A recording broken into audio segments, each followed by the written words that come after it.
ये तु एतद् अभ्यसूयन्तः न अनुतिष्ठन्ति मे मतं सर्वज्ञानविमूढान् तान् विद्धि नष्टान् चेतसः। ये तु एतत् मे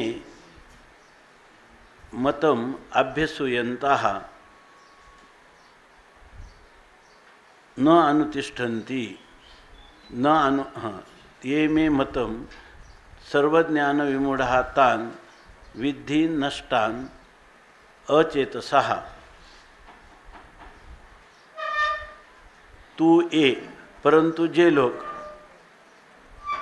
एतत् मे हे जे आत्तापर्यंत मी सांगितलेलं मत ते मतम अभ्यसूयन्तः त्या मताची असूया किंवा सर्व बाजूने निंदा करणारे न अनुतिष्ठन्ति ते माझ्या मताचं अनुष्ठान करत नाही, अनुवर्तन करत नाही। मे मतम न अनुतिष्ठन्ति ते सर्व ज्ञानविमूढः त्यांना सर्व प्रकारच्या ज्ञानासंबंधाने ते मूढ म्हणजे अविवेकाला प्राप्त झालेले आहेत। इति विद्धी असं जाण आणि त्यांना नष्टान अचेतसः ते नष्टच झालेले आहेत, नष्टप्राय आहेत। अचेतसः अत्यंत अविवेकी आहेत। इति विद्धी असं तू जाण। भगवान परमात्म्याने आत्तापर्यंत आपण पाहिलं की एतु सर्वाणि कर्माणि संन्यस्याध्यात्मचेतसा निराशीर्निर्ममो भूत्वा युध्यस्व विगतज्वराः। भगवान परमात्म्याने सांगितलं की आपण करीत असणारी सर्व कर्म आहेत ती निराशी म्हणजे आपल्या कर्मफलाचा आशा सोडून निर्ममः ममतेचा त्याग करून आणि अध्यात्मचेतसा संन्यास आणि ती सर्व कर्म तो परमात्म स्वरूपाच्या ठिकाणी समर्पण कर असं सर्व सांगितलं। आणि मग युद्धस्व विगतज्वराः सर्व प्रकारचे संताप यांनी रहित होऊन तो युद्धस्व म्हणजे स्वधर्म कर्माचरण तुला जे क्षत्रिय धर्माला वर्णाला अनुसरून प्राप्त झालेलं हे युद्ध आहे ते युद्ध तू कर हे भगवंताचं मत आहे अर्जुनाला। आणि सांगितलं की मी सांगितलेलं हे जे मत आहे माझं मत म्हणजे कोणतं तर भगवंताला समर्पण करायची कर्म ते करत असताना कर्तृत्वाचा अभिमान ठेवायचा नाही, फलाची इच्छा ठेवायची नाही। आणि कर्म करीत असताना सुख दुःख जी प्राप्त होतात आपल्याला कर्म करत असताना तर त्यांना सारखंच मानायचं। त्या कर्मापासून लाभ किंवा अलाभ किंवा जय किंवा विजय यांनाही सारखं मानायचं। सुखदुःखे समीकृत्वा लाभालाभौ जयाजयो ततो युद्धाय युज्यस्व। आणि अशा रीतीने जर तुम्ही युद्ध करण्याला प्रवृत्त झाला तर तुला जी पापाची भीती वाटते तर ते पापाची न एवं पापम अवाप्स्यसि तुला कोणत्याही प्रकारचं पाप लागणार नाही। किंवा अशा प्रकारचं तू कर्म करशील तर तू माझं म्हणणं जे आहे त्या माझ्या मताचं तो अनुसरण केल्यासारखं होईल। आणि जे लोक ये मे मतमिदम नित्यम अनुतिष्ठन्ति मानवः जे काही आपल्या वाट्याला आलेलं नित्यनैमित्तिक कर्म ते आपण निरंतर करायचं। म्हणजे त्यांनी सांगितलं की 100 वर्ष मनुष्यानी कुर्वन्नेवेह कर्माणी जिजीविषेत शतम समहा आपलं वाट्याला आलेलं कर्म करीतच माणसाने 100 वर्ष जगण्याची इच्छा करावी हे माझंच मत आहे।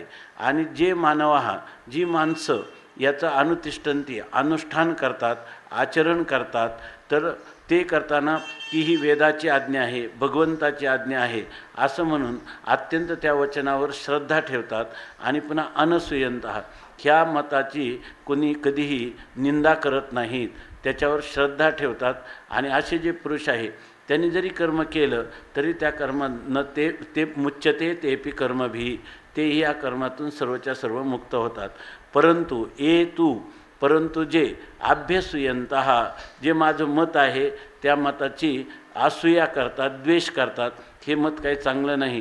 किंवा हे मत सांगणारा जो कृष्ण परमात्मा आहे तो एका गवळ्याचा नंदगोपाचा मुलगा आहे किंवा त्याचं जे मत आहे ते अत्यंत सामान्य आहे।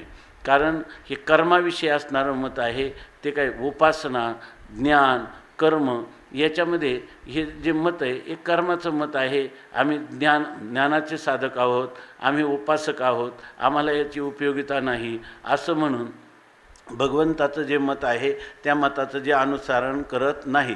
तर ते म्हणतात सर्व ज्ञान विमूढांस्थान, त्यांना सर्वच ज्ञानापासून त्या सर्वच ज्ञानाविषयी त्यांना अविवेक प्राप्त झालेला आहे. म्हणजे कोणत्याच ज्ञानाचा, म्हणजे त्यांना ब्रह्मज्ञानही कळत नाही, उपासनेचंही तत्त्व किंवा यथार्थ उपासना म्हणजे भक्ती काय आहे हेही त्यांना कळत नाही. आणि कर्माच्या तत्त्वाची तर ते जाणून बुजून निंदाच करत असतात, त्याच्यापासून ते च्युतच झालेले आहे. म्हणून ते नष्टप्राय झाले, जणू काही त्यांनी स्वतःहूनच त्यांचा सर्वनाश आत्ताच झालेला आहे. म्हणजे स्वधर्म कर्माचा ज्याच्या अंतःकरणात आदरबुद्धी नाही, श्रद्धा नाही, त्याचा अनुष्ठान करीत नाही, उलट त्याची निंदा करतो, स्वधर्म कर्माला मानित नाही, असा जो पुरुष आहे तो आत्ताच जणू काही नष्ट झालेला आहे.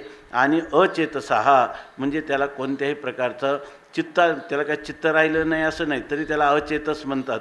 म्हणजे चित्ताभाव झाला नाही, पण चित्तामध्ये योग्य काय, अयोग्य काय, सार काय, असार काय, आत्मा काय, अनात्म काय, ग्राह्य त्याज्य याचा कोणताही विचार त्याच्या ठिकाणी राहिला नाही.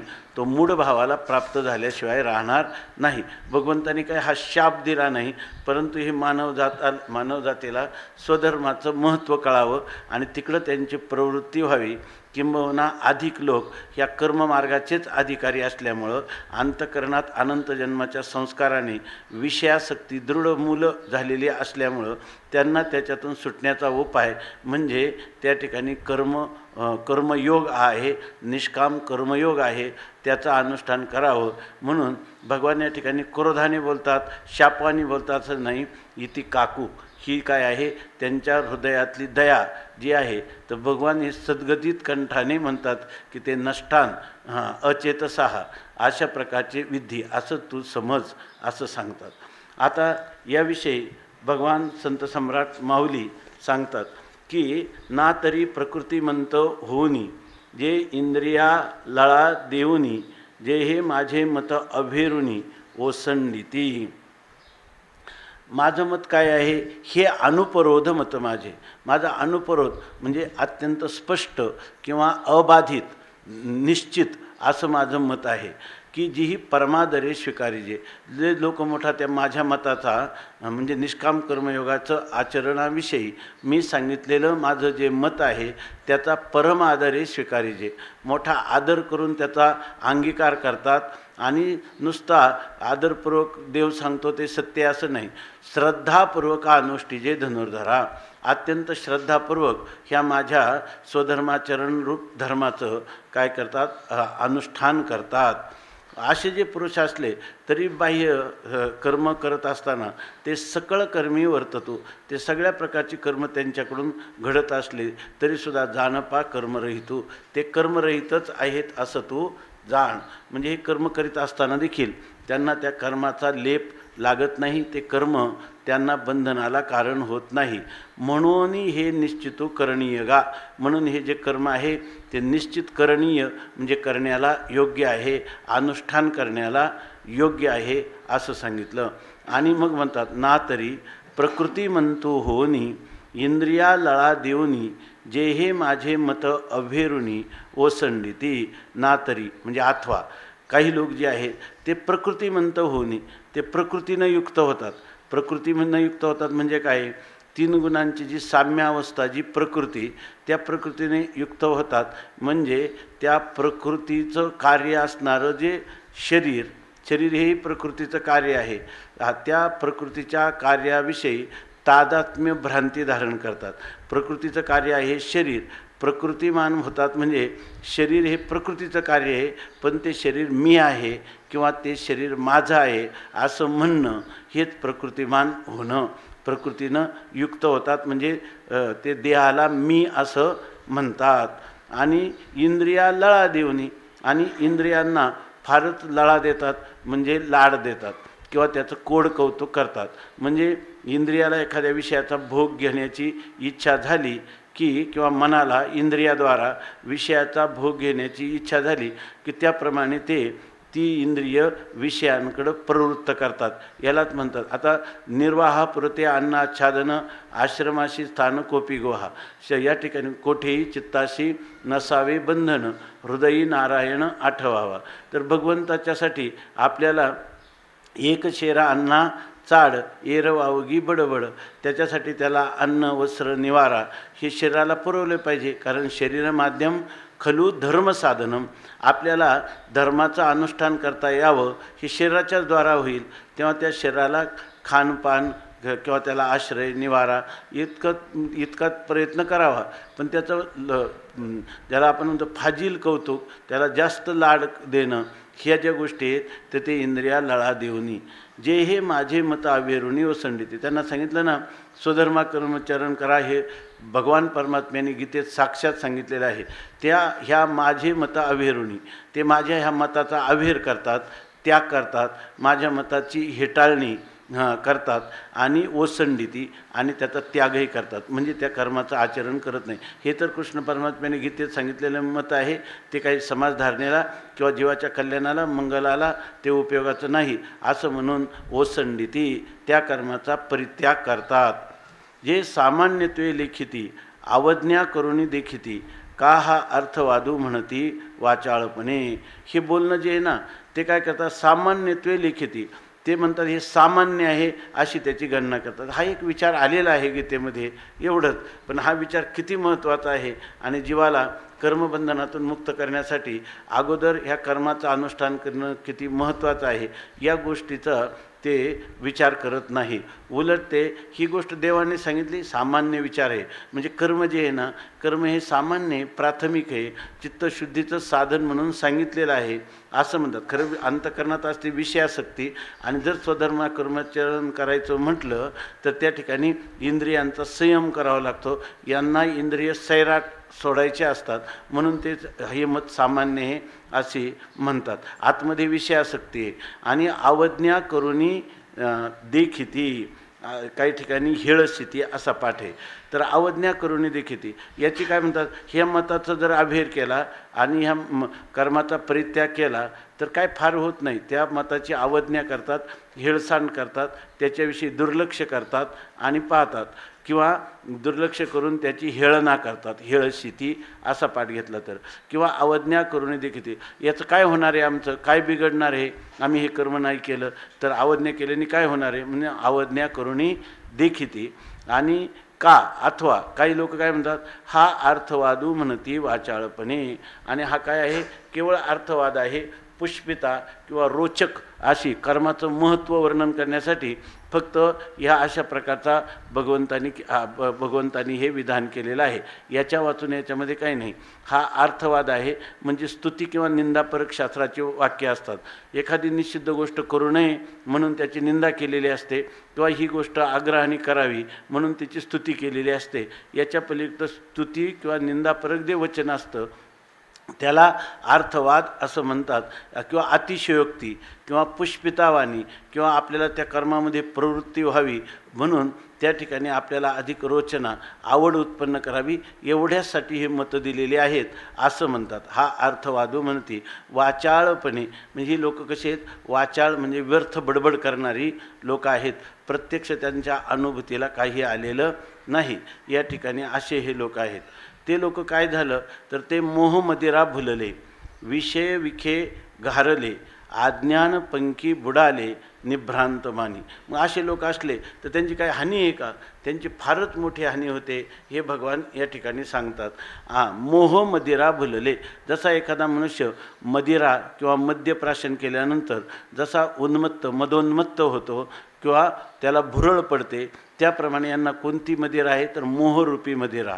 मोहरूपी मदिरा म्हणजे अविवेक, ज्यांच्या समोर आलेलं काय घ्यावं आणि काय टाकावं, काय करावं आणि काय करू नये, काय सार आहे काय आसार आहे, असा त्यांच्या बुद्धीच्या ठिकाणी विवेक राहिलेला नाही. त्यांना म्हणतात की मोह झालेला आहे. किंवा ज्यांना जी वस्तू जशी आहे त्याच्या विपरीत दिसते. स्वधर्माचरण हे कल्याणाला कारण आहे, पण त्यांना वाटतं की हे आपल्या अकल्याण होईल. आणि मन मानेल तसं भोग घेणं हे स्वैराचारी जीवन हे अत्यंत पुढं कष्टकर होणार आहे. नरकाला जावं लागणार आहे. परंतु ह्याविषयी त्यांना काही वाटत नाही. त्याचं कारण काय आहे?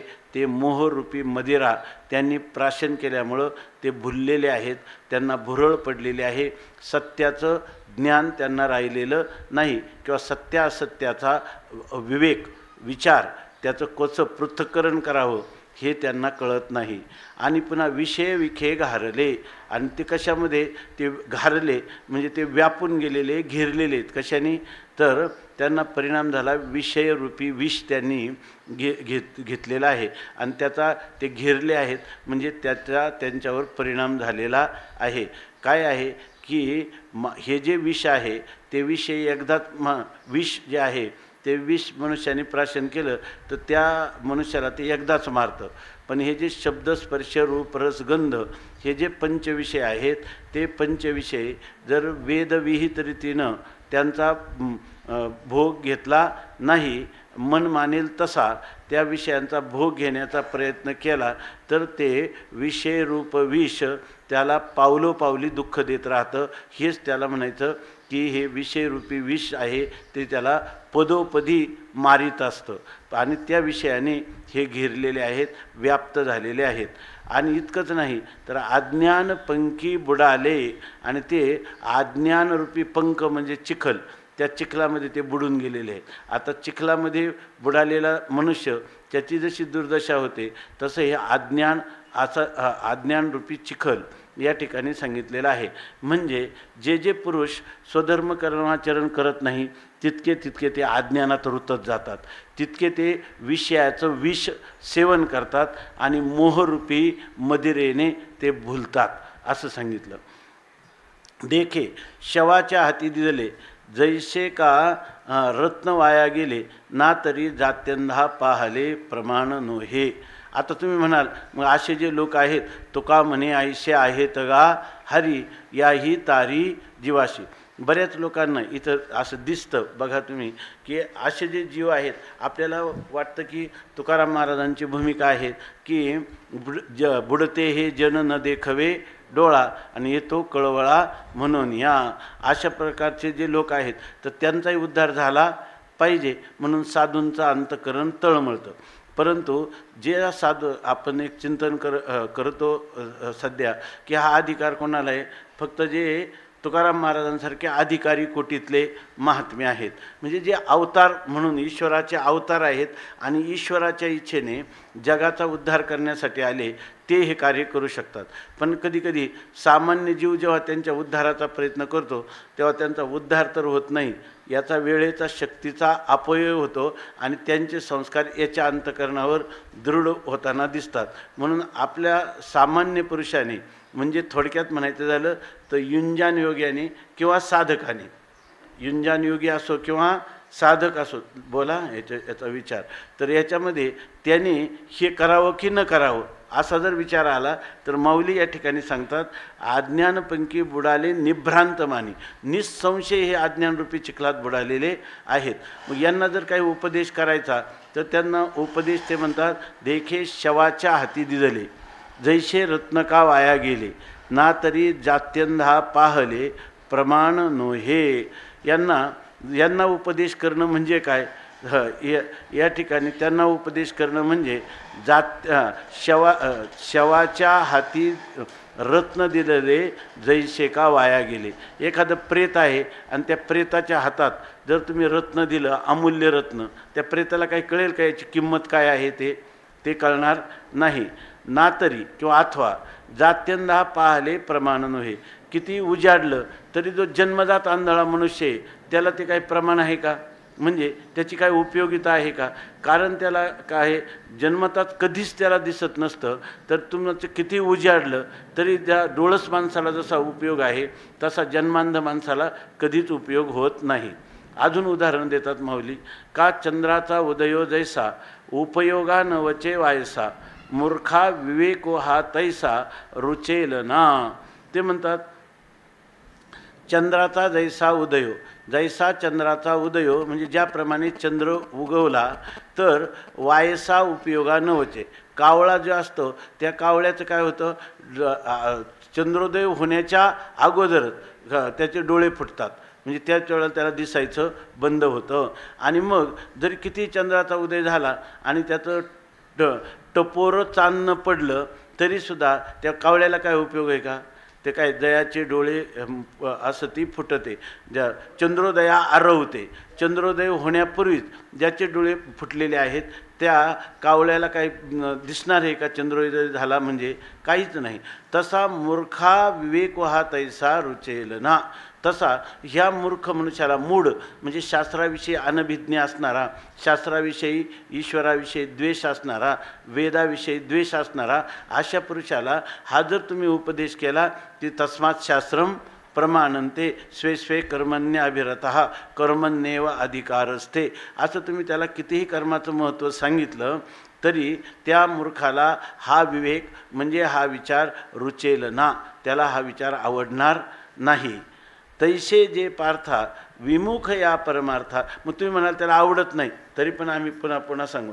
स्वामी महाराज घडलेली गोष्ट सांगायचे की ते एका डोंगरावर रानात त्यांच्या शेतामध्ये जाऊन दिवसभर चिंतन करायचे, ज्ञानेश्वरीचे पारायण करायचे आणि संध्याकाळी फक्त गावात यायचे, भोजन केलं की त्यांच्या खळ्यात जाऊन पुन्हा ते झोपायचे आणि रात्रंदिवस नामस्मरण, ज्ञानेश्वरी किंवा कोणी आलं तर त्याला ग्रंथ सांगणं असं त्यांचं असायचं. ब्राह्मण शरीर होतं, वैराग्यवान ब्रह्मचारी होते आणि त्यामुळं गावामध्ये त्यांचा एकदम एक अशा प्रकारचा आदर सगळ्या लोकांना होता.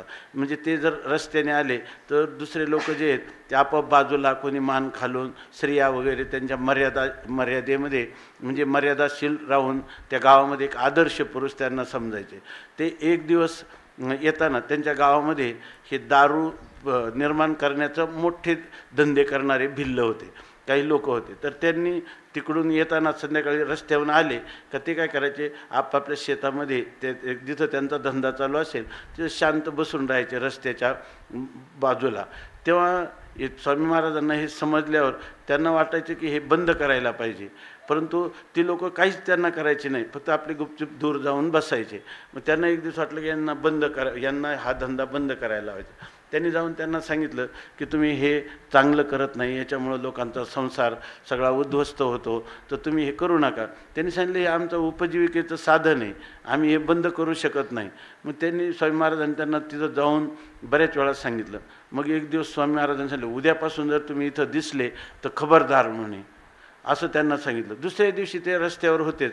मग स्वामी महाराज गेले त्यांना, म्हणजे काढा तुमचं कुठं काय ते सगळं याच्यामध्ये, उद्यापासून तुम्ही हे करायचं नाही, याने तुम्हाला पाप लागेल, तुम्ही नरकाला जाल. काय त्यांनी सांगितलं तुम्ही अनेक लोकांचे संसार उद्ध्वस्त करता, असं स्वामी महाराज मोठ्या तावातावाने त्यांना बोलले. त्यांनी सांगितलं आजच्या दिवस तुम्हाला आम्ही जाऊ देतो, जर तुम्ही उद्या पुन्हा जर आमच्याकडे आले तर आम्ही तुम्हाला खाली पाडून तुमच्या छातीवर बसून दारू तुमच्या तोंडात घालू. स्वामी महाराज म्हणले काय हरकत नाही, आता मी उद्यापासून येणार नाही. इथं काय सांगतात, तैसे जे पार्था विमुख या परमार्था. जे लोक ह्या परमार्थापासून विन्मुख आहेत, परान्मुख आहेत, त्यांना परमार्थ म्हणजे याचा अर्थ सत्य. सत्य आपल्या जीवनाला कल्याणकारक मंगलकारक काय आहे ह्या गोष्टीमध्ये त्यांना जर आवडत नाही तर ते म्हणतात विमुख या परमार्थाकडे ज्यांनी विन्मुख झाले, पाठ फिरवली, अशा लोकांना तयाशी संभाषण सर्वथा करावे ना. अशा लोकांशी संभाषणसुद्धा करू नये, अशा लोकांची बोलणं किंवा त्यांचा सहवास करणं हे सुद्धा टाळावं, असं माऊली या ठिकाणी सांगतात. कोणासाठी हे किंवा साधू लोकांनी असं केलं असतं तर अशा लोकांचा आज्यामळ्यासारख्यांचा उद्धार झाला असता का? उद्धार झाला नसता. पण ते काय आहे की त्यांना ईश्वर प्रेरित ते संत आहेत म्हणून त्या ठिकाणी ते करू शकतात. पण सामान्य जीव किंवा साधक आहे, आपणच आपलं कसं तरी उठत पडत आपलं जीवन उभं करायचं, त्याच्यात लगेच येतो कळवळा म्हणून या आणि लोकांच्या उद्धाराचं त्यांनी करायचं. तयाशी संभाषण सर्वथा करावे ना. म्हणून ते न मानिती आणि निंदाही करू लागती सांगे पतंगू काय साहती प्रकाशात हे. म्हणून ते जे लोक असतात ते न मानिती, त्यांना जरी आपण परमार्थ म्हणजे सत्य काय आहे, कल्याणकारक काय आहे हे सांगितलं तरी ते न मानिती, ते मानितच नाहीत. बरं, नुसते मानित नाही एवढं नाही, निंदाही करू लागते. आम्हाला मोठा शिकवायला लागला, माहीत आहे, करू करू भागला, आता देवपूजेला लागला, उपदेश करायला लागला, अशी त्याची निंदाही करतात. सांगे पतंगू काय साहती प्रकाशाते.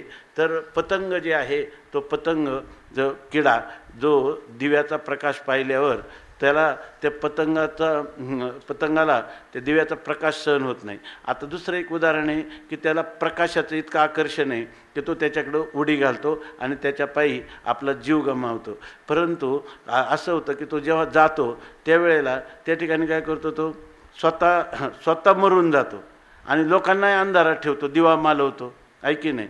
कारण त्याला काय म्हणून ह्या गोष्टीला धरून माऊली म्हणतात पतंगू काय साहती. पतंगाला प्रकाश सहन होतो का? पतंगाला प्रकाश सहन होत नाही. तसं जगात कुठं जर चांगलं चाललेलं असेल तर ह्या पुरुषाला सहन होत नाही. म्हणजे कोणाचं जेव्हा वाईट होईल तर त्याला बरं वाटतं. त्याला ह्या लोकांचं चांगलं चाललं आहे, सुखी लोक आहेत, आपापल्या पद्धतीने धर्माचरण करतात, तर त्यांचंसुद्धा त्याला सहन होत नाही असं सांगतात. असे जे पुरुष असतील ते त्यांचं उदाहरण काय, म्हणून ते न मानिती आणि उलट काय करतात, निंदा करू लागतात. आणि पतंगाप्रमाणे पतंगाला जसा प्रकाश सहन होत नाही तसं त्यांना लोकांचं सुख शांती हे सुद्धा पाहत नाही. आपल्याला जे काही दोष आहेत तेच दोषाने युक्त असतील. समानशिले व्यसनेषु सख्यम. जे वाममार्गावर चालणारे आहेत आपल्यासारख्या त्यांच्याबद्दल त्याला आत्मीयता वाटते. सन्मार्गगामी जे पुरुष आहे त्यांच्याविषयी तो निंदाही करू लागती, तो उलट अधिक निंदा करतो. स्वामी महाराज विनोदाने सांगायचे की एका गावामध्ये एक मनुष्य होता, तर त्यांनी जीवनभर कोणाचं चांगलं केलं नाही, सगळ्या लोकांना त्रास दिला. आणि तो मनुष्य जेव्हा मरण पावला तेव्हा त्याच्या अगोदर त्याने मृत्यूपत्रामध्ये असं लिहिलं की मी गावामध्ये कोणाच्याच उपयोगाला आलो नाही, तर मरताना तरी एक असं करा, माझं जे प्रेत आहे त्या प्रेताला तुम्ही गावच्या वेशीवर टांगा आणि प्रत्येकाने 5-5 लाथा द्या असं सांगितलं. लोकांनी सांगितलं की बा याची शेवटची इच्छा आहे ती पूर्ण करू. त्याप्रमाणे त्याला वेशीला टांगलं आणि सगळे लोक आले आणि प्रत्येकाने त्याला लाथा मारायला सुरुवात केली. आता प्रेताला लाथा मारल्याने काय आहे, परंतु ज्या वेळेला हे चालू होतं त्या तिथलं सत्र त्याला मारण्याचं, तेवढ्यात एक पोलीस अधिकारी आला आणि त्या पोलीस अधिकाऱ्याने पाहिलं एका निष्पाप एका म्हाताऱ्या माणसाला मरण पावल्यानंतर सगळं गाव मारतंय म्हणून सगळ्या गावाला अटक केली. तर पतंगू काय साहती प्रकाशाते. त्यांना जगात चांगलं झालेलं कोणाचं सहन होत नाही. आता सांगतात पतंगा दीपे आलिंगन तेच त्याशी अचूक मरण तेवी विषयाचरण आत्मघाता. आता या ठिकाणी ना ही काय अशा माणसाशी बोलू नये, तो मनुष्य अत्यंत दुष्प्रवृत्तीचा आहे, तो याही जन्मात कोणाला सुख देत नाही, मरणोत्तरही स्वतःही दुःख भोगतो, असा हा जो मनुष्य आहे. तर त्याच्याविषयी सांगतात की पतंगा दीपी आलिंगन तेथ त्याशी अचूक मरण. ही जी ओवी आहे हे राजवाडे प्रतिमध्ये दिलेली नाही, काही ज्ञानेश्वरीमध्ये ही ओवी आहे. तर तेथ तेवी विषयाचरण आत्मघाता. आता हे जे पुरुष आहेत ना, विषयाचरण म्हणजे शब्दस्पर्शादी विषयांचा भोग मन मानेल तसा घेतात. आणि जेव्हा मनुष्य असा शास्त्राच्या नियमांचं उल्लंघन करून मन मानेल तसा स्वैरपणाने आपल्या इंद्रियांच्या द्वारा विषयांचा भोग घेण्याला प्रवृत्त होतो, तेव्हाच त्याच्या नाशाला, सर्वनाशाला, त्याच्या हानीला सुरुवात होते असं सांगतात. कारण ही जी ओवी आहे ही पुढच्या श्लोकाचं अवतरण आहे असं समजावं. तर या ठिकाणी ही ज्ञानेश्वरीमध्ये लिहिलेली ह्या पुढच्या 2 श्लोकावरची टीका आणि इतर संस्कृत टीकाकारांनी केलेली टीका याच्यामध्ये बराचसा भेद आहे. परंतु या ठिकाणी ज्ञानोबरायांनी व्यंजनेनं हे लिहिलेलं आहे. हे जे श्लोक आहेत, श्लोकाचा अर्थ सांगताना त्याच्यावर त्यांनी सरळ वाच्यार्थ न घेता त्याचा भगवंताचा काय अभिप्राय आहे हे श्लोक सांगण्यात ते सांगताना ही ओवी ह्या पुढच्या श्लोकाचं अवतरण आलेली आहे.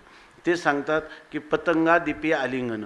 पतंग काय करतो? दिव्यावर झडप घालतो. आलिंगन घेतो म्हणजे दिव्यावर झडप घालतो.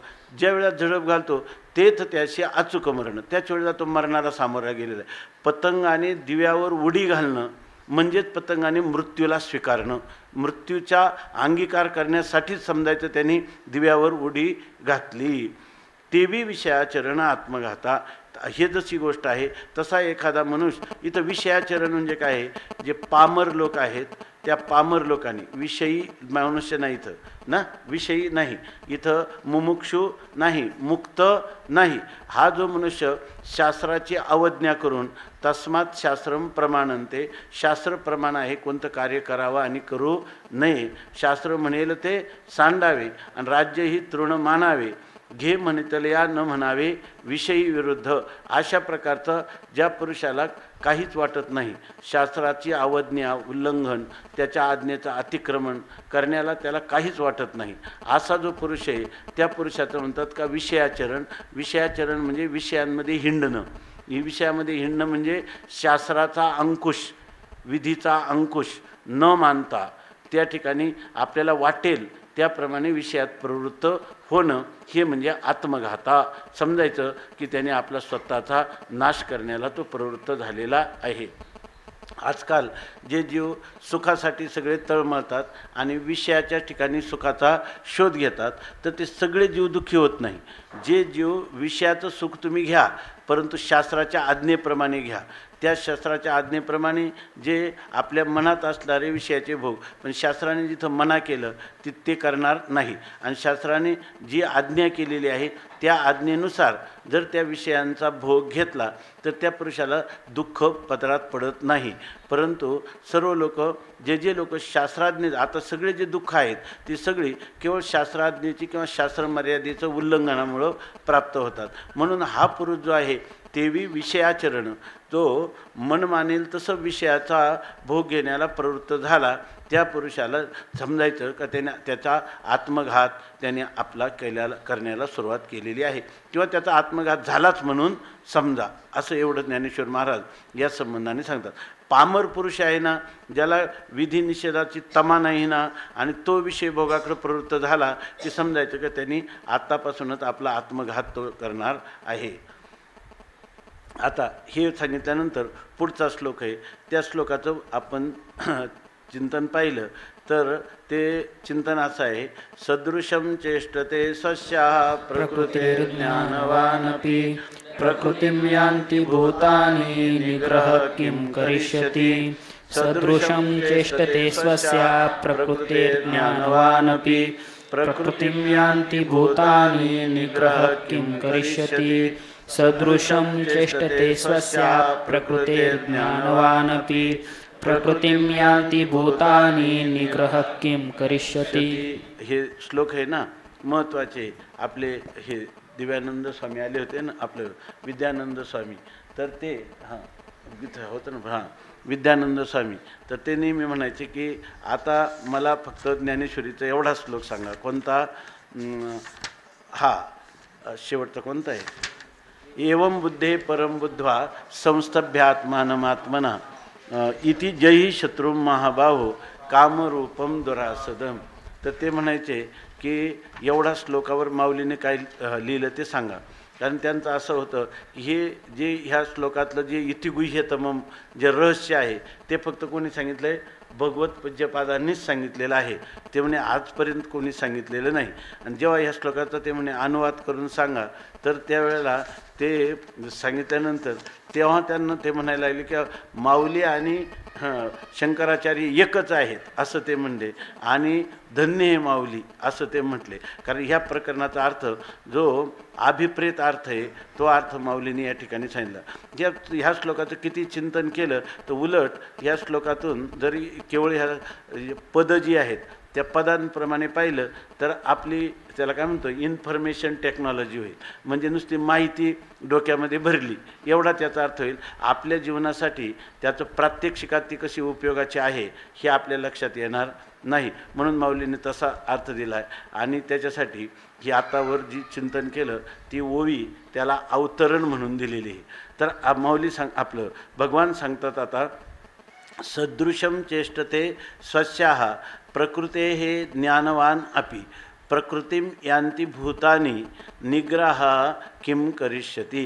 ह्याचा सरळ अर्थ असा आहे ज्ञानवान अपि म्हणजे एखादा मनुष्य ज्ञानवान असेल म्हणजे आत्मज्ञानी जरी असला तरी स्वस्याः प्रकृते हे सदृशम आपली स्वतःची जशी प्रकृती किंवा आपला जसा स्वभाव असेल त्याचप्रमाणे चेष्टते व्यवहार करतो. म्हणजे आत्मज्ञानी पुरुषसुद्धा आपल्या स्वभाव म्हणजे पूर्वी त्याच्या ठिकाणी जे कर्माचे संस्कार असतील त्याप्रमाणे हा पुरुष जो आहे प्रारब्ध कर्माप्रमाणे जो त्याला स्वभाव पूर्वी जसे कर्म केले त्या कर्म जरी त्या ठिकाणी संपून गेले तरी त्या कर्माचे संस्कार त्याच्या अंतःकरणावर राहिलेले आहेत. आणि जरी त्याला ज्ञान झालं तरी पूर्वाच्या जे संस्कार आहेत त्या संस्काराप्रमाणे त्याच्या चेष्टा किंवा व्यवहार होतो असं शास्त्र सांगतं. या ठिकाणी नाथ महाराजांनी असं बरीच उदाहरणं दिली. अद्वैत मकरंदामध्ये उदाहरणं दिली. जर एखाद्या लसूण एखाद्या भांड्यात ठेवला आणि तो काढून घेतला. आता भांड्यात लसूण आहे का? नाही, पण काहीतरी लसणाचा वास राहतो की नाही त्या भांड्याला. चाकाला कुंभाराच्या गती दिली आणि दंड काढून घेतला तरी तो दंड काही वेळ फिरवत राहतोच की नाही. तसं जरी मनुष्याने प्रयत्नपूर्वक आत्मज्ञान करून घेतलं तरी त्याचं प्रारब्ध उरलं की नाही. प्रारब्ध उरले देहाच्या तटी. तर मरेपर्यंत त्याचे जे पूर्वीचे संस्कार आहेत त्या संस्कारानुसार त्याच्या चेष्टा किंवा त्याची कर्म त्याच्या क्रिया ह्या होत राहतात असं शास्त्रालाही मान्य आहे. ज्ञानवान पुरुष असला तरी ज्ञानवान अपि स्वस्याः प्रकृते सदृशम चेष्टते. ज्ञानवान पुरुष देखील तशा प्रकारच्या क्रिया करताना दिसतो. कारण ते कशामुळं तर पूर्वसंस्कार पूर्वीच्या त्याने केलेल्या कर्माच्या ज्या वासना किंवा संस्कार त्याच्या अंतःकरणात आहेत ते संस्कार नष्ट होत नाही. ते कुठपर्यंत मरेपर्यंत राहतात. आणि ते प्रारब्ध कर्म भोगून संपलं त्या प्रारब्ध कर्मणाम भोगादेव क्षयः. ते प्रारब्ध कर्म त्याचं भोगूनच संपतं.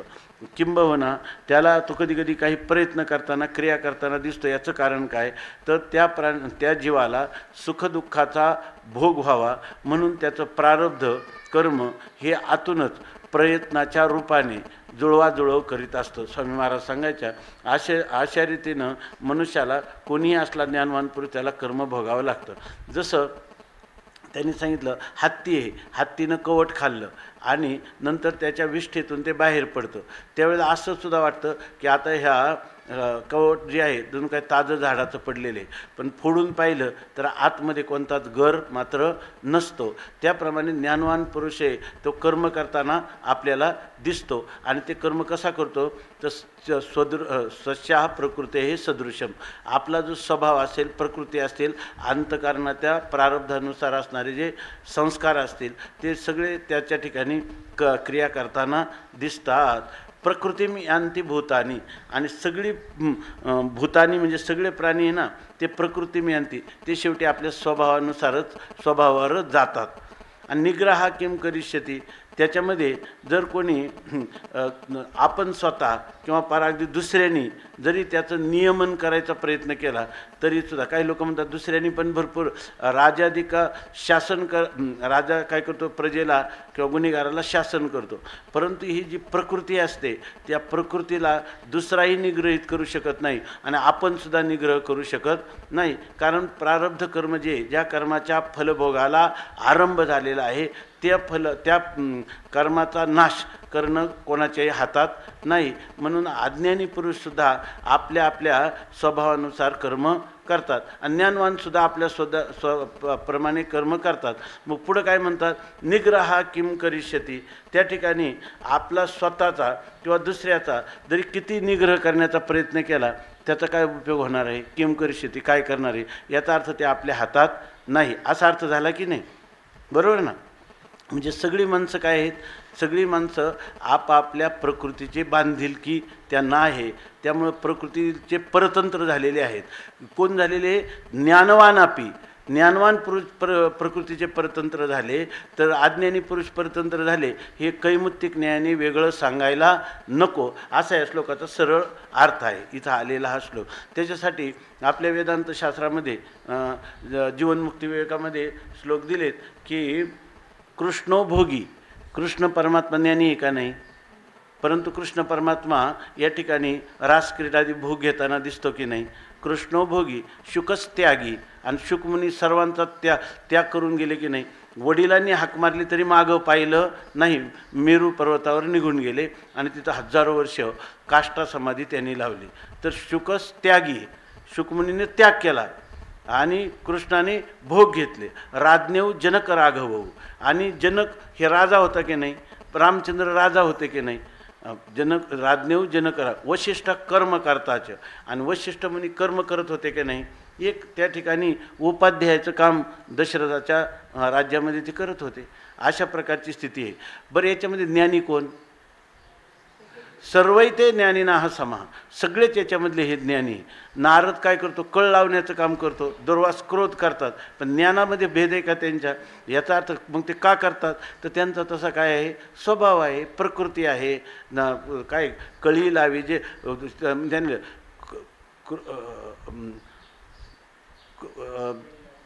हा कळी लावी जे नारदे आणि शुक नागवा प्रारब्धे, अशा प्रकाराने त्यांचं जे सगळं हे प्रारब्धाचं आहे असं सांगितलेलं आहे. कृष्ण परमात्मा, शुकमुनी, जनक, रामचंद्र हे सर्व, वशिष्ठ हे सर्व ज्ञानी आहेत. आणि ज्ञानामध्ये काही भेद आहे का? काहीच भेद नाही. परंतु क्रियेमध्ये त्यांच्या संस्कारांवर कर्म करतात की नाही, त्याच्यामध्ये भेद आहे की नाही. ज्ञान जरी सर्वांना असलं, ज्ञानाच्या बाबतीत सर्व सारखे असले, तर प्रत्येक ज्ञानवानाच्या क्रिया सारख्याच असतील असं सांगता येत नाही. आणि याचं कारण कोणतं असेल तर सदृशम चेष्टते स्वस्याः प्रकृतेर ज्ञानवानपि, आणि प्रकृतीम यांती भूतानी आणि निग्रह किम करिष्यती. त्याच्यामध्ये दुसऱ्याचा किती निग्रह केला, त्याचं नियमन नियंत्रण हे याचा काही उपयोग होत नाही. असा सरळ अर्थ आहे की नाही याचा? असा या श्लोकाचा सरळ अर्थ आहे. आता याच्याविषयी मात्र माऊली विवेचन करताना थोडं वेगळ्या रीतीनं करतात. माऊली सांगतात की म्हणोनी इंद्रिये एके, जाणतेनी पुरुखे, लाळाविना कौतुके आदी करून. मूळ श्लोक काय सांगतो? जाणत्या पुरुषांनी कितीही प्रयत्न केला तरी तो त्याच्या स्वभावानुरूप वर्तन करत राहतो, असं हा श्लोक सांगतो. आणि त्याच्यावर जेव्हा माऊली व्याख्यान करतात ते असं करतात की मागच्या वेळी सांगितलं की कोणी पुरुष असला तर पतंगादिपी आलिंगन, तेथ त्याशी अचूक मरण, जर मनुष्य तेवी विषयाचरण आत्मघाता. माऊलींनं तर मग असं सांगितलं की जर एखादा पुरुष जर एखाद्या विषय भोगामध्ये प्रवृत्त झाला की समजायचं त्याला काय त्याचा आत्मघात झाला, असं त्याचं मरणच त्याचं ओढवलं असं समजावं. त्याचा इहलोकात आणि परलोकात दोन्हीकडे कल्याण होणार, याच्याबद्दल काही संशय घेण्याचं कारण नाही, असं माऊलींनी ह्या श्लोकाचा अवतरणाला सुरुवात केली. आणि आता सांगतात असं आहे की विषयाचरण हे आत्मघाताला कारण होणार आहे. मग आता तुम्ही होणार आहे तर ज्ञानवान पुरुषांनाही विषयाचरण करताना दिसतात, अज्ञानी तर संस्कारानुरूप करणारच आहे आणि निग्रहाचा उपयोग नाही असं भगवंतांनी सांगितलं. म्हणून याला म्हणतात वार्तिक. माऊलींनी हे केलेलं आहे ना, जसं वार्तिकाचं लक्षण आहे की मूळ ग्रंथकर्त्याला जे सांगायचं आहे त्याचा जो अभिप्राय आहे, मग अंतकरणात जे सांगण्याविषयी त्यांचा जो अभिप्रेत अर्थ आहे, त्यांना इच्छित अर्थ आहे, तो अर्थ माऊली सांगतात या ठिकाणी. का माऊली सांगतात? कारण हे जे कुरुक्षेत्रावर युद्ध झालं तिथं ज्या श्रीकृष्ण परमात्म्याने सांगितलं तोच श्रीकृष्ण परमात्मा कुठे? तोच परमात्मा पंढरपूरला आला आणि तोच परमात्मा कुठं आलेला आहे? ज्ञानोबारायांच्या रूपाने. तोची अवतार धरी अलंकापुरी ज्ञानाई सुंदरी तरावया. आणि त्याच्या अगोदर काय? हा, जेने हे गीता उपदेशिली ते हे विठेवरी माऊली. ज्याने गीता सांगितली तोच पांडुरंग परमात्मा विठेवर उभा राहिला आणि तोची अवतार धरी अलंकापुरी. हे ज्ञानोबारायांना त्यांनीच सांगितलेला हा ग्रंथ असल्यामुळं गीता रूपाने सांगितला. तेव्हा कोण होते? ज्ञानोबा राहत होते, पण कृष्ण रूपात होते. आणि ते मत सांगत असताना त्यावेळेला युद्धावरच्या वातावरणात जर एखादी गोष्ट सांगायची राहिली असली तर ती याच्यामध्ये पूर्ण करतात. त्याला म्हणतात वार्तिक. वार्तिक याचा अर्थ असा आहे की उक्त अनुक्त दुरुक्तानाम संग्रहा यत्र क्रियते तद्ग्रंथम वार्तिकम आहुः वार्तिकज्ञा मनीषिणः. म्हणजे एखाद्या मनुष्याने सांगितलेलं उक्तम अनुक्तम म्हणजे काही कारणाने ते सांगायचं राहिलं, किंवा त्याला दुरुक्तम ते चुकीचं सांगितलं, किंवा ते चुकीचं सांगितलेलं नाही परंतु आपल्याला कळायला काय वाटतं त्याचा अर्थ ग्रहण होत नाही. अशा वेळेला त्याचं जे चिंतन सांगितलं जातं त्याला म्हणतात वार्तिक. मग ह्या श्लोकाचं वार्तिक माऊली कसं सांगतात? आता वार्तिक म्हणजे उक्त अर्थ पाहिला तर तो वेगळा आहे आणि खाली सांगितला तो काय आहे? वेगळा आहे. अनुक्त सांगायचं राहून गेलं म्हणून तो अर्थ या ठिकाणी सांगितला. ते सांगण्याचा दुरुक्त म्हणजे भगवंताचं सांगणं अत्यंत गूढ रीतीनं होतं, ते कळलं नव्हतं. ते भगवंतानेच माऊलीच्या रूपाने ज्ञानेश्वरीमध्ये सांगितलं. याचा अर्थ तुम्ही काय घ्याल? आता जर माणसाच्या हातातच नाही काही तर मग आता जसं व्हायचं तसं होईल. अहो मोठमोठ्यांची ही कथा, दुर्वास, पराशर, कृष्ण यांची ही कथा. तर सामान्य मनुष्य काय करेल? निग्रह किम करिष्यति. निग्रह काय उपयोगाचा होणार आहे असं तुम्हाला वाटतं? याच्यावर अशा गोष्टी देतं. जर मनुष्याला पुरुष प्रयत्नाला काय वावच राहिला नाही ना, मग आम्हाला काम क्रोधाचे वेग आटोपायचं काय कारण नाही, कारण निग्रहाचा काय उपयोगच नाही. प्रकृती पूर्वीचे जसे संस्कार आहे तेच प्रबल आहेत आणि ते सगळं करणारच आहे. मग आम्हाला पुरुष प्रयत्न कशाला करायचा? आणि मग इथं तर भगवान सांगणार आहेत कामयेश क्रोधयेश रजोगुण समुद्भवा महाशनो महापापमा विद्धेन मिह वैरिनम. भगवान सांगतात काम क्रोध हे मोठे वैरी आहेत. आज समजा असले वैरी तर काय त्यांनी पुढं आले की आपण मान पुढं घालायची आणि त्यांचा स्वीकार करायचा, कारण आपल्या हातातच नाही. निग्रह किम करिष्यति. निग्रहाचा काय उपयोग होणार आहे असंच वाटतं की नाही. आणि याचं शास्त्रांनी जे सांगितलं की तुम्ही काम क्रोधाचं काय करा, नियमन करा.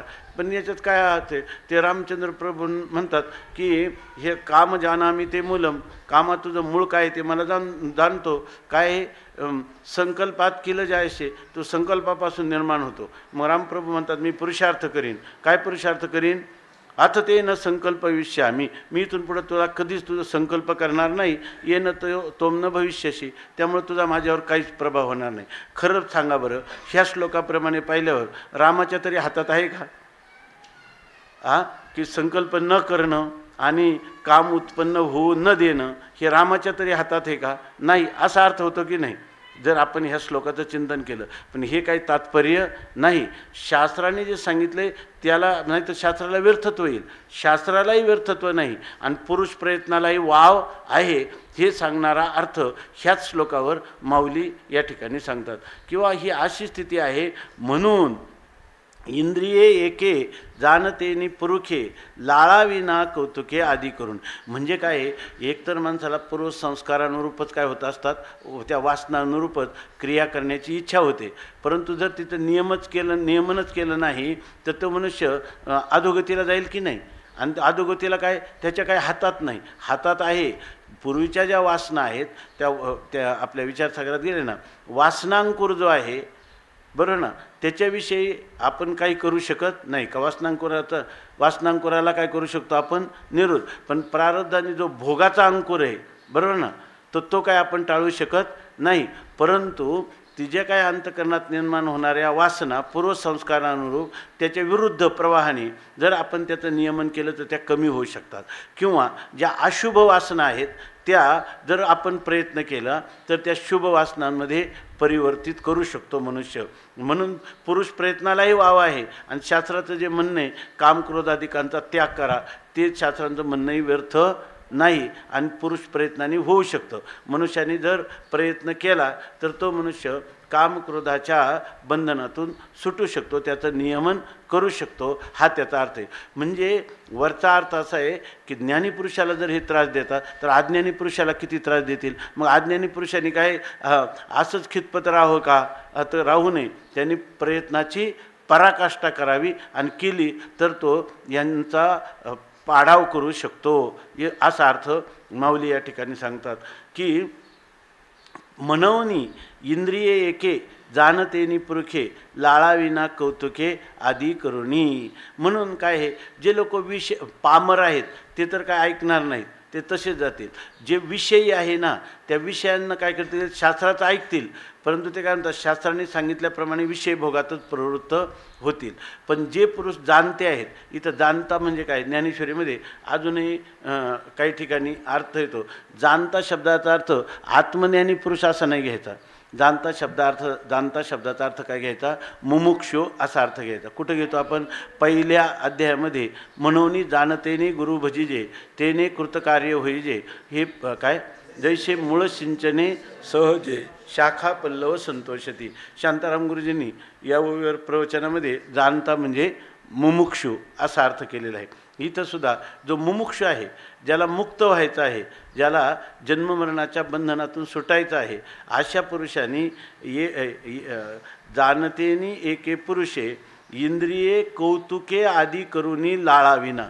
इंद्रियांना कोड कौतुक म्हणजे सहज, ती जरा थोडीशी उपेक्षा करायची, जाऊ द्या, जरी ह्या संस्कारानुरूप विषय भोगले जाणार, आता नियमन करणं हातात नाही असं म्हणून, किंवा कधीतरी इंद्रियांना एखाद्या विषयाची आवड निर्माण झाली, जाऊ द्या, त्यांनाही कधी कधी प्राधान्य दिलं पाहिजे, असं कौतुकाने देखील त्या इंद्रियांचं लाळन किंवा त्यांचं त्याला काय म्हणतो, त्यांना विषयांचा पुरवठा करू नये. अगदी इतकं दक्ष राहावं की त्यांना कौतुकेही जाणते निपुरखे इंद्रिये न लाळावी, त्यांचं कधीच कोड कौतुक करू नये. म्हणजे इंद्रियांचं कायम नियमन करावं. इथं काय निग्रह किम करिष्यती, आणि इथं माऊली काय सांगतात, त्यांनी निग्रह करावा. म्हणजे याचा अर्थ निग्रह करता येतो, म्हणजे याचा अर्थ पुरुष प्रयत्न सफल आहेत, आणि त्याला शास्त्रांनी सांगितलेलं पण आहे की तुम्ही या ठिकाणी ह्या इंद्रियांचं नियमन करा, किंवा इंद्रियांचं नियमन करणारा पुरुष हा सुखाला प्राप्त होतो असं सांगितलेलं आहे. असा अर्थ माऊलीने केला. माऊली उलट आपल्याला अशा प्रकारचं सावधान करतात की हागा सर्पेशी खेळो येईल, की व्याघ्र संसर्ग सिद्धी जाईल, सांगे हळाहळ जिरेल शेविल या काही. माऊली म्हणतात, हागा अहो तुम्हीच पाहा ना, सर्पाशी खेळो येईल याला म्हणतात काय, आक्षेपार्थ. म्हणजे आपल्याला प्रश्न विचारला की आपणच त्या प्रश्नाचं उत्तर देऊ. ते म्हणतात सर्पाशी खेळो येईल, सर्पाबरोबर खेळता येईल का? आपण म्हणत आहे सर्पाबरोबर कसं खेळता येईल, आहे की नाही. गारुड्यालाही सर्प चावून मरतात कधी कधी. व्याघ्र संसर्ग सिद्धी जाईल, वाघाचा सहवास कधी तुम्हाला पूर्णतेला नेईल का? पार सर्कशीमध्ये वाघ सर्कशीतला वाघ काय असतो, डोकं घेऊन आतमध्ये काही करीत नाही, पण कधी कधी सर्कशीतल्या वाघांनी त्या माणसाला नरडं फोडलं असं देतं का नाही. कारण का, व्याघ्र संसर्ग सिद्धी जाईल, कधीच सिद्धीला जाणार नाही. सांगे, आणि तूच सांग बरं अर्जुना, हळाहळ जिरेल शेविलिया काय. शेविलिया हळाहळ शेविलिया जिरेल काय. एका माणसाने म्हणजे काळकूट विष प्राशन केलं. अहो एवढा मोठा भगवान महादेव, त्यांनी ते काळकूट विष प्राशन केलं तरी त्याचा कंठ निळा झाला, तर हे हळाहळ विष मनुष्य पिला आणि त्याला जिरलं असं कधी होईल काय? कधीच होणार नाही. अजून उदाहरण देतात, देखे खेळता अग्नी लागला, मग तो न सावरे जैसा उधवला, तैसा इंद्रिया जळा दिधला भलानो हे. देखे अर्जुना पहा बरं, खेळता अग्नी लागला, सहज खेळता खेळता लहान मुलांनी काडी टाकली, आहे की नाही, याच्यामध्ये काडी टाकली, तसा इंद्रिया काय खेळता अग्नी लागला, मग तो न सावरे जैसा उधवला, तो उधवला म्हणजे भडकला तो अग्नी, आहे की नाही. त्याने आपल्या ती गवताची गंजी आहे ना दुष्काळामध्ये, पण लहान मुलाला काय खेळता खेळता त्यांनी म्हटलं बघू याच्यामध्ये, त्यांनी ते सूर्याचं पिलू त्याच्यामध्ये ठेवलं तर, आणि ते भडकलं, तर मग न सावरे. आता किती जरी आगीचे बंब आले तरी तो सावरेल का? सावरणार नाही. तैसा इंद्रिया लळा दिधला भला नो हे. तर ते म्हणतात त्याचप्रमाणे जर मनुष्याने इंद्रियाला थोडासा लाड दिला त्या कारण इंद्रियांचं कसं मुळातच इंद्रियांची धाव बरोबर का विषयांचे ओढी आणि पतनाची जोडीवरी हवं. इंद्रियांना आपापले अनुकूल विषय आहे ते भोगण्याकडे त्यांना रुचीच आहे, त्यांची तिकडं धावच आहे. खालारा धावे पाणी, पाणी जसं खालच्याच दिशेला वाहतं किती आणि अग्नी जसा वरच्याच दिशेला, तसं इंद्रिय कुठे जातात विषयाकडेच धावतात स्वाभाविकपणे. तैसा इंद्रिया लळा दिदला, परंतु त्या इंद्रियांना लळा दिदला तर तो भला नोहे. तो इथं प्रश्नचिन्ह नाही ना, तो भला नोहे असं नाही, ते उद्गारवाचक चिन्ह आहे तिथं. भला नोहे म्हणजे तो अजिबात चांगला नाही, म्हणजे इंद्रियांना कधीही लळा द्यायचा नाही, इंद्रियांचे लाड किंवा कोड कौतुक करायचं नाही. एरवी तरी अर्जुना या शरीरा पराधीना का नाना भोगरचना मिळवावी. हे जे संस्कार झाले ना, तर हे संस्कार कशामुळे झालं तर आपण अविचाराने त्या इंद्रियांचं कोड कौतुक केलं. मग आता अविचाराच्या पुढं अविचाराचं विरुद्ध कोण आहे विचार. मग आता त्या अविचारामुळं आता निग्रहाचा काही उपयोग होत नाही. मग आता विचाराने काय करा, अविचाराच्या विरुद्ध विचार केला तर तुम्हाला निग्रह करता येईल. त्या विचाराचं स्वरूप कसं असावं तर ते सांगतात तर एरवी इंद्रिया लळा दिदला भला नव्हे. इंद्रियांचं कौतुक केलं तर भलं म्हणजे चांगलं होणार नाही. एरवी तरी अर्जुना तू आता पाहा ना, एरवी म्हणजे दुसऱ्या पैलूनं जर आपण विचार केला तर या पराधीना शरीर आपल्या अधीन आहे का. शरीर हे काय आहे पराधीन आहे. कोणत्या देशात कधी देशामुळं पराधीन होतं, कधी राजाच्या पराधीन होतं, कधी पती पत्नी मुलांच्या अधीन होतं, पुन्हा काळाच्या अधीन हे शरीर आहे. सगळं शरीर म्हणजे पराधीन आहे. या शरीरा पराधीना का नाना भोगरचना मिळवावी. जे शरीर पराधीन आहे परतंत्र आहे, या परतंत्र शरीराला नाना भोगरचना, नाना म्हणजे विविध प्रकारचे जे शब्द स्पर्श रूप रसगंध या पंचविध भोगाची भोगरचना मिळवावी. त्याला हे पंचविध विषय भोग आपण मिळवावेत का. शरीर जर पराधीन असलं आपल्या काहीच हातात नाही, सगळे भोग मिळवले ऐकी नाही, त्या सगळे भोग मिळवले आणि ज्याच्यासाठी मिळवले. एका माणसाची वास्तुशांती होती आणि वास्तुशांतीच्याच दिवशी तो गेला. त्यांनी किती खटपट करून घर केलं परंतु नाना भोगरचना मिळवावी. कारण हे शरीर काय आहे पराधीन आहे, काळाच्या अधीन होतं. जो दिवस आला तर त्या दिवशी त्या काळाच्या अधीन त्याला व्हावं लागलं. माणसाचे हे लक्षातच येत नाही. म्हणून तुकाराम महाराज म्हणतात म्हातारा काठी घेऊन लटपटत उभा राहिला. काय चाललं तो म्हणतो तुम्हाला माहीत नाही, माझं जी जागा आहे वाडवडीला घराची ती इथपर्यंत आहे आणि आता नवीन घर बांधायचं ना तर कुठं पाया घ्यायचा मीच सांगणार. तिथं जाताना सुद्धा त्याला बळ नाही. तुकाराम महाराज म्हणतात मरो टेकले शरीर आणि पाया शोधोनी बांधी घर. असं ते परतंत्र असणारं जे शरीर आहे त्याच्यासाठी भोग किती जरी मिळवले तरी ते भोग त्याला मिळतील का कधी. त्यांनी उलट सांगितलं सर्वेंद्रियानाम जरयंती तेजा. ते शरीर दष्टपुष्ट असतं, त्याला विषय भोगाची इच्छा असते, विषय भोग घेतो, परंतु विषय भोग घेत असतानाच एक स्थिती अशी येते की त्याला विषय भोगण्याचे त्या इंद्रियांच्या ठिकाणी पाठवेत राहत नाही. उलट त्या विषय भोग रचना घेतं, जशी जशी विषय भोग घेतो तसतशी ती इंद्रिय विकल किंवा शिथिल किंवा असमर्थतेला जात असतात. म्हणून असा विचार करावा ह्या बाबतीत. जर इंद्रिय निग्रह करायचा असेल तर नाना भोगरचना मिळवावी का. नाना हे विषय कशाला आपण मिळवायचे बरं. कारण ज्याच्यासाठी हे विषय मिळवायचे ते शरीरच काही नाही, आपल्या हातात नाही. आपल्या हातात असतं तर ठीक होतं. जे शरीर जर आपल्या हातात असतं मग त्याच्यासाठी आपल्याला वाटते तितके दिवस जगता आलं असतं. वाटते बरं सगळे भोग ज्या भोगाची इच्छा करून आपण मिळते ते सगळे भोग त्याला मिळतात असंही नाही.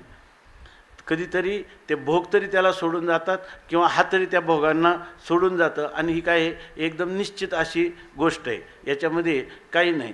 स्वामी महाराजांनी एकदा एका श्रीमंत माणसाने स्वामी महाराज आजारी असताना पुण्यात एक घर दाखवायला नेलं. त्या घरात इतक्या खोल्या आणि ते मोठमोठे असे वाड्यासारखे जणू त्या बिल्डिंगमध्ये अनेक वाडे आहेत. असं जवळजवळ दुसऱ्या गल्लीपर्यंत ते घर पसरलेलं एका गल्लीच्या.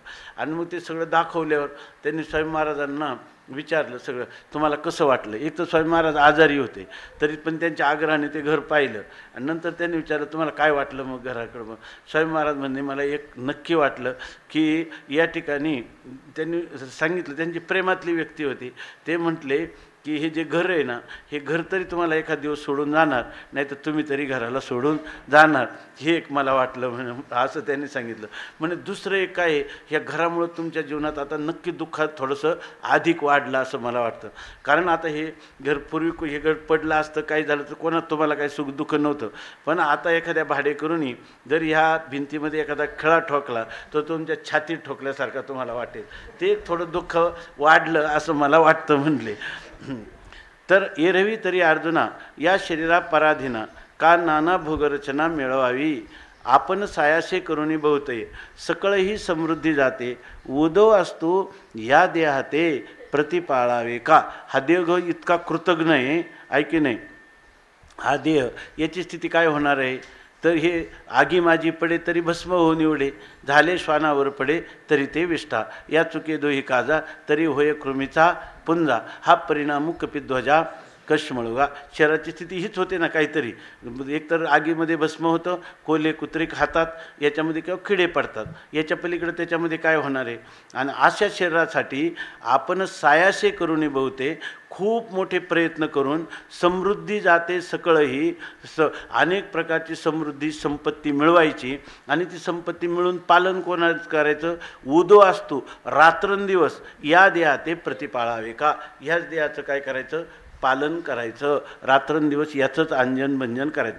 संपत्ती मिळवायची, आणि संपत्ती कोणासाठी उपयोगी, ते ह्या देहाला चांगल्या प्रकारचे भोग व्हावेत, त्याला चांगल्या प्रकारचा विलास जेणेकरून होईल, अशा प्रकारचं हे का करावं, हे ज्ञानेश्वर महाराज म्हणतात. नाहीतर आताच्या काळामध्ये असं जर करणार नाही तर हा वेळ आहे, ऐके नाही. हे कशासाठी समृद्धी मिळायची, चांगल्या प्रकारचे कपडे ल्यावे, खावे, बरे असावे सदैव, हेची करी हवं संसारी.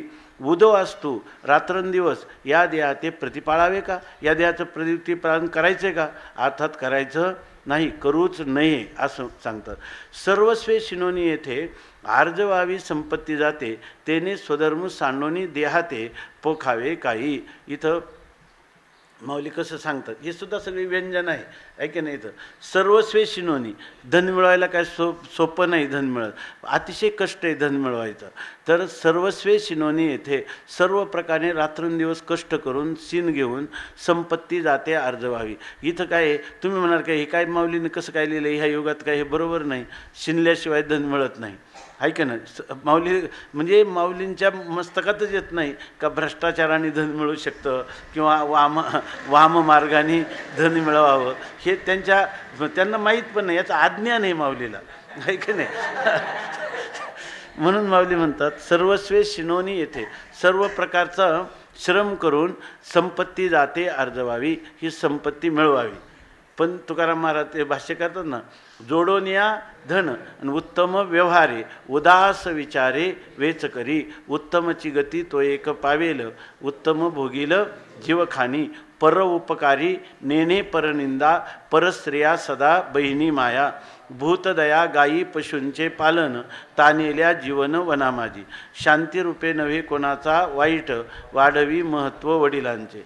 तुका म्हणे हेची आश्रमाचे फळ, परमपद बळ वैराग्याचे. असं सांगतात की सर्वस्वे शिनोनी येथे सर्व प्रकारचं प्रयत्न करायचा. इथं तुकाराम महाराजांनी खरं आपले गेठे महाराजांना विचारा ह्या अभंगाचा अर्थ फार गोड सांगतात ते याच्यामध्ये.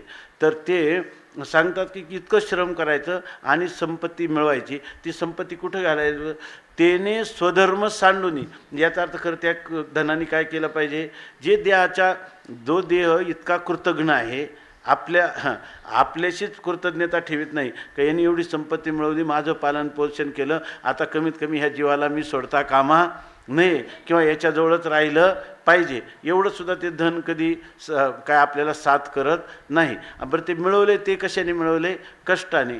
परंतु ते म्हणतात आणि मग हे जसं धन आहे तर तुकाराम महाराज म्हणतात त्याला परमपद बळ वैराग्याचे, वैराग्याच्या द्वारा मोक्षप्राप्तीचं त्याला ह्या धनांमुळं प्राप्त होईल, जर त्याने जोडून या धन उत्तम व्यवहार आहे. उत्तम व्यवहाराने ते मिळवलं असेल आणि उदास विचाराने शास्त्रोक्त मार्गाने खर्च केलं असेल दानधर्माधिकासाठी, तर ते म्हणतात त्या पुरुषाला सद्गती प्राप्त होईल की नाही? होईल. परंतु तो स्वधर्म सांडूनी, पण त्या एवढं धन मिळवलं, कष्टाने मिळवलं आणि स्वधर्माचं आचरण केलं नाही आणि देहाते पोखावे, आणि त्यांनी काय केलं? ह्या देहाचंच पोषण केलं. तर पोखावे काय? ह्या देहाचं पोषण करावं का त्या धनाने? म्हणजे याचा अर्थ धन हे देहाच्या पोषणासाठी नाही, फक्त काय निर्वाहा पुरते अन्न आच्छादन, आपल्याला फक्त एक शेर अन्ना चाड असं तेवढं खाण्या त्या शरीरापासून जे काम करायचं तेवढ्यासाठी ते फक्त उपयोगाचं आहे. म्हणून तुकाराम महाराज म्हणतात की हे शरीर उत्तम चांगले, शरीर सुखाचे घोषुले, शरीरे साध्य होय केले, शरीरे साधले परब्रह्म. जर या ठिकाणी आपण ह्या शरीराने परमात्मासाठी याचा उपयोग आहे तेवढं त्याचं पोषण करावं. नाहीतर शरीर दुःखाचे कोठार, शरीर रोगाचे भांडार, शरीर दुर्गंधीची थार, नाही अपवित्र शरीरा ऐसे. शरीर विटाळाचे आळे, माया मोह पाश जाळे, शरीर पतन शरीराच्या मुळे आणि शरीर काळे व्यापिले, असा विचार करावा. ते मग हे तव पाच मेळावा, शेखी अनुसरेल पंचत्वा, ते वेळी केला के गिवसावा शिणू आपुला. म्हणतात हे तर काय करील? ते कधी म्हणणार नाही. त्याची जाण्याची वेळ आली का ते काय करील? पाच मेळावा, पंचमहाभूत एकत्र आणलेले, पिंड हा उसना आणिला पाचाचा, शेखी लागे ज्याचा त्याशी देणे. पंचमहाभूताचा उसना आणलेले हे शरीर शेखी अनुसरेल पंचत्वा, ते शेवटी पंचत्वाला ते पाच, हे पाच महाभूत पृथ्वी आप तेज वायू आणि आकाश एकत्र येऊन हे शरीर झालं. ज्यावेळेला मरणाचा क्षण येईल त्यावेळेला हे आकाशामध्ये सगळं ह्या घटकांचं काय होईल? विघटन होईल आणि आपापल्या मूळच्या स्वरूपाला पंचमहाभूताला ते प्राप्त होतील. म्हणून संस्कृतमध्ये पंचत्वम गताः असा एक शब्द प्रयोग आहे. पंचत्वाला गेला म्हणजे मरण पावला. हे शेवटी हे शरीर काय होईल? ह्या पंचत्वाला म्हणजे मूळच्या ज्या पंचमहाभूताचं एकत्रीकरण झालं त्या महाभूताला ते पुन्हा प्राप्त होईल आणि आपलं शरीर म्हणायला काहीच राहणार नाही. जीवात्म्याजवळ ते शरीर राहणार नाही, ते त्याचा राजीनामा देईल, आहे की नाही त्याला. मग हे तव पाच मेळावा, शेकी अनुसरेल पंचत्वा, आणि ते वेळी केला के गिवसावा शिणू आपला. आणि मग त्यावेळेला तुम्ही म्हणणार की अहो पण त्या देहासाठी मी काय काय केलं होतं आणि ते गेलंच कसं? आता ते म्हणतात आपण केलेला शीन किंवा श्रम के गिवसावा कुठं शोधायचं आता? ऐक नाही, तो गेला आता कुठं पाहू? ते लोक रडताना म्हणतात ना मनुष्य मेलं, आता तुला कुठं पाहू? आता कुठं तुला दिसणार नाही, ऐक नाही याच्यामध्ये. म्हणून ते वेळी केला के गिवसावा शिनू आपला, आपण त्याच्यासाठी किती श्रम केले, किती शीन केला, हे कुठं शोधावं आता? अर्थात कुठं शोधता येणार नाही. सगळं चुकलं, आता काय करणार, आहे की नाही?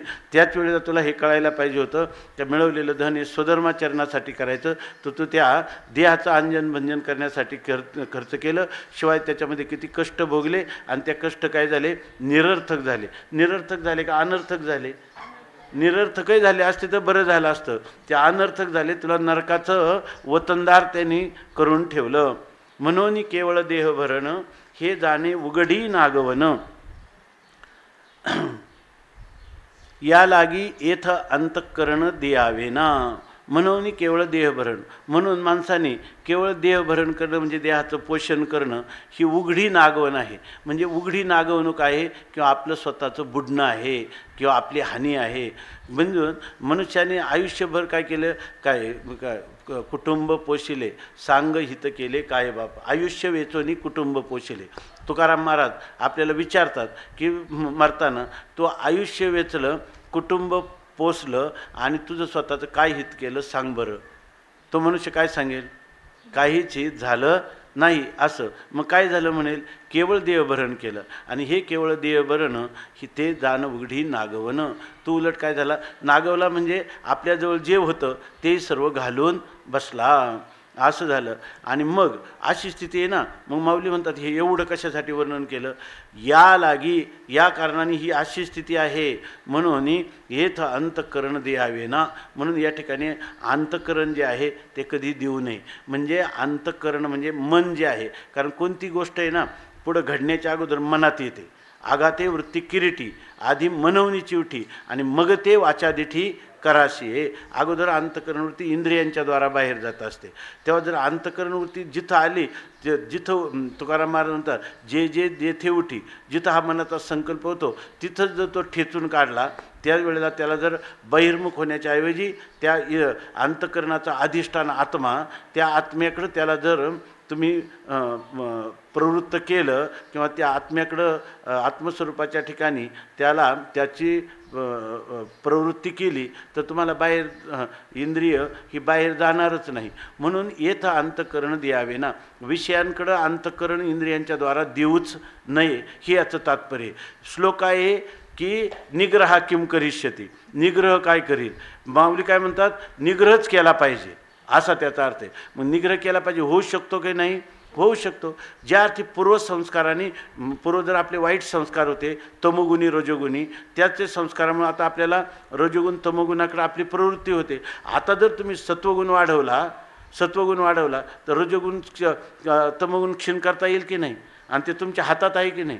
म्हणजे याच्या ठिकाणी तुमच्या अंतःकरणात वासना जो अंकुर निर्माण होईल, परंतु त्याच्या शुभ वासना तुम्ही करू शकता की नाही.